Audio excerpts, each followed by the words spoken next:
મહત્વના સમાચાર સામે આવી રહ્યા છે. જામનગરથી જામનગરના આધેડનું કોંગો ફીવરથી મોત થતાં આરોગ્ય તંત્રમાં દોડધામ મચી જવા પામી છે.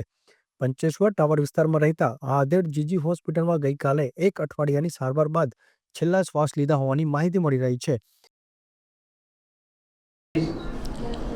જીજી હોસ્પિટલ જામનગરમાં 21 તારીખે એક દર્દી તાવ સાથે દાખલ થયેલા, જેમને ઘરે ઢોરને એની સાથેનું કામકાજ હતું. એમના રિપોર્ટ છે નેશનલ ઇન્સ્ટિટ્યૂટ વાયરોલોજી પુણે ખાતે કોંગો ફીવર માટે મોકલવામાં આવ્યો હતો, જે રિપોર્ટ પોઝિટિવ આવ્યું. દર્દી ગઈકાલે મૃત્યુ પામેલ છે.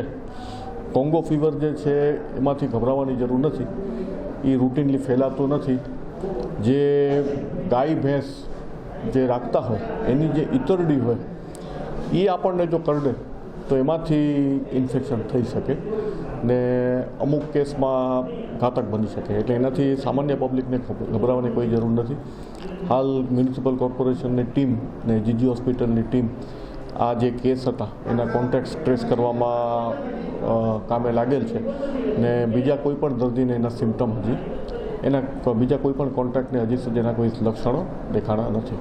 લોકોને સાવચેત રહેવા માટે શું કરવું? આમાં કંઈ ચિંતા જેવું નથી. આ રૂટીનલી એક માણસથી બીજા માણસને સ્પ્રેડ થાય એવી બીમારી નથી, એટલે કોઈ ગભરાવાની જરૂર નથી.